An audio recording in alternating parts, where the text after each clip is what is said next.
Saudara-saudariku yang terkasih, salam sejahtera bagi kita semua. Saya ingin berbagi untuk Anda apa yang saya pikirkan, saya refleksikan atau renungkan sehubungan dengan perumpamaan yang Yesus sampaikan, yakni seorang penabur yang menaburkan benih.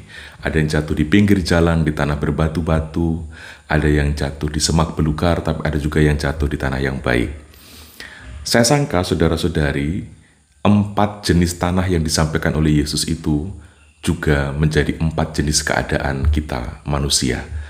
Dari banyak orang yang mengikuti Yesus, banyak orang Kristen, tergambar 4 kelompok manusia ini. Kelompok pertama yang diibaratkan oleh Yesus yang jatuh di pinggir jalan itu seperti penonton. Yang penting sudah hadir, yang penting sudah lihat, yang penting sudah duduk di gereja, yang penting sudah ada dalam upacara liturgi. Fokusnya bukan apa yang disampaikan, apa yang didengarkan, tetapi keramaian, kerumunan, kalau tidak ikut nanti apa kata orang. Jadi kehadiran hanya sekedar ikut rame, hanya sekedar menjadi penikmat, penonton. Nah, ini karakter yang digambarkan oleh Yesus sebagai kelompok orang yang diibaratkan tanah yang di pinggir jalan. Memang benih itu jatuh, tapi dia tidak akan hidup, dia tidak akan berakar dan tidak akan menghasilkan. Karena orang jenis ini fokusnya bukan kepada firman, bukan kepada benih itu, tetapi dia sekedar hadir untuk sekedar menjadi penikmat, sekedar menjadi penonton dan bukan pelaku. Ya, ini tolong kita refleksikan sama-sama, karena ini juga sering menjadikan kita sulit bertumbuh dan sulit berbuah, dan akhirnya juga sulit berubah, karena kita tidak fokus kepada firman itu atau pada sang benihnya. Ya. Yang kedua, karakter orang yang digambarkan oleh Yesus sebagai tanah berbatu. Ya, ini gampang kita refleksikan karena banyak jenis orang yang hatinya itu keras, hatinya itu membatu, ya. Sehingga dia lebih fokus kepada kepercayaannya, fokus kepada pikirannya sendiri, fokus kepada apa yang dia sangka, apa yang dia pikir, apa yang dia rasa baik, apa yang dia rasa benar, dan tidak fokus kepada apa perasaan Kristus, apa pandangan Kristus, apa pandangan gereja, apa pandangan kebenaran tentang hal-hal ini. Dia lebih percaya kepada asumsinya, percaya pada emosinya, percaya kepada kekuatan, dan percaya pada intelektualitasnya sendiri. Nah, jenis ini kelihatan pada diri orang yang mungkin ketika mendengar pewartaan, dia langsung bilang, ngomong enak tapi coba lakukan. Nah, misalnya begitu. Barusan dengar di gereja, tapi sambil mendengar, sambil mengcounter, sambil mendengar, sambil menyangkal dalam batinnya. Ya, jenis seperti ini memang tidak akan bisa menghasilkan apapun. Kelihatannya dia hadir, kelihatannya dia menyimak, dia menganalisa, tetapi dia sendiri membenturkan apa yang dia dengarkan itu dengan apa yang dia percaya dan dia pikirkan di dalam dirinya. Karena itu memang sangat penting kita mengosongkan diri supaya kita diisi oleh Allah. Nah, ini, ketika kita berfokus kepada benih, berfokus kepada Tuhan, syarat mutlaknya adalah mari kita kosongkan diri kita. Kita terima pewartaan dengan sepenuh dan segenap ruang hati kita, ruang pikiran kita.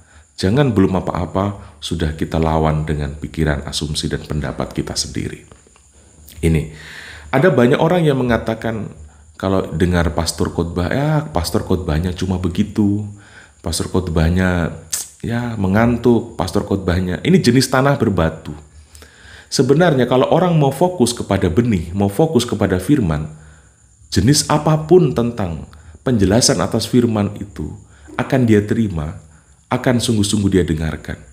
Mungkin sekalipun itu terasa tawar, terasa hambar, tetapi karena cintanya kepada firman Tuhan, maka penjelasan itu meskipun sudah berulang kali dia dengar hal yang sama, tetapi tetap dia akan dengarkan.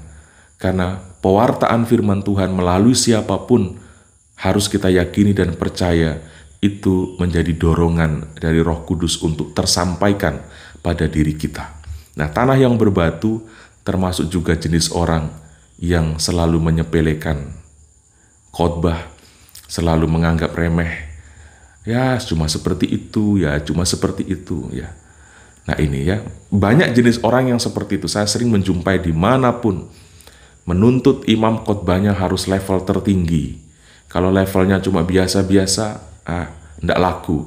Nah, ini tanah berbatu yang perlu untuk disadari. Jenis yang ketiga, benih yang dikatakan oleh Yesus jatuh di semak belukar. Nah, ini tipe orang yang tidak fokus juga pada benih, tidak fokus kepada firman Tuhan, tapi fokusnya pada emosi pribadinya. Fokus kepada masalah, fokus kepada hal-hal negatif, dan tidak sadar bahwa sekecil apapun benih atau firman Tuhan, sekecil apapun hal positif, tapi kalau itu diseriusi, dikembangkan, dirawat, dia bahkan bisa bertumbuh dan menyingkirkan gulma, menyingkirkan masalah. Tetapi karena kita tidak percaya pada potensi firman Tuhan, tidak percaya pada sabda Allah yang disampaikan, kita sering mengatakan, itu kan teori. Ini loh, masalah saya berat sekali. Teori itu. Nah, kita lebih fokus kepada persoalan hidup kita lebih mengembangbiakkan hal-hal negatif daripada memupuk hal-hal positif. Kita lebih merawat gulma dan semak belukar daripada merawat benihnya, mengembangkan dan fokus kepada benih itu. Ya, akhirnya tidak bisa disangkal, hidup kita akan penuh dengan aura negatif, hidup kita penuh dengan hal-hal yang jelek, penuh dengan masalah, penuh dengan persoalan, daripada penuh diisi dengan hal-hal yang berkualitas dan positif. Saya beri satu contoh. Misalnya ada panggilan atau ada pengumuman atau ada undangan untuk terlibat dalam latihan core. Tetapi Anda atau kita mungkin lebih berfokus kepada, komunitas latihan core-nya nggak enak, pelatihnya tidak baik, ini tidak begini, dan bla bla bla bla bla. Akhirnya kita memutuskan untuk tidak hadir. Padahal, cobalah kita hadir, kita mengikuti suara batin kita untuk menanggapi panggilan terlibat dalam latihan core contohnya, atau dalam bentuk yang lain, misalnya kerja bakti, terlibat dalam pendalaman iman di komunitas. Ketika kita mengiyakan sesuatu yang positif meskipun itu sangat kecil dan sederhana, tetapi kita ikuti, Bapak Ibu, percayalah bahwa Roh Kudus itu, Tuhan itu bekerja tidak selalu dalam peristiwa-peristiwa yang besar. Dia juga bekerja dalam peristiwa-peristiwa yang sangat kecil, yang sederhana, yang hambar, tetapi dia mengerjakan sesuatu di sana untuk kita. Jangan fokus kepada persoalanmu dulu, tetapi coba apa kata Tuhan, apa kata gereja, apa kata sabda Allah pada momen-momen hidupmu yang perlu engkau iakan, yang tidak perlu dianalisa, dipertimbangkan terlalu banyak perhitungan, tetapi saya mau kerjakan ini. Kita harus berani untuk itu, untuk memulai menyingkirkan gulma. Ketika yang positif, yang baik itu ditanggapi secara serius, saya sangat percaya ini akan bertumbuh, dan dengan cara unik dan kita tidak tahu dan misterius, bisa jadi itu pelan-pelan akan justru menyingkirkan gulma-gulma. Saya orang yang suka bertanam.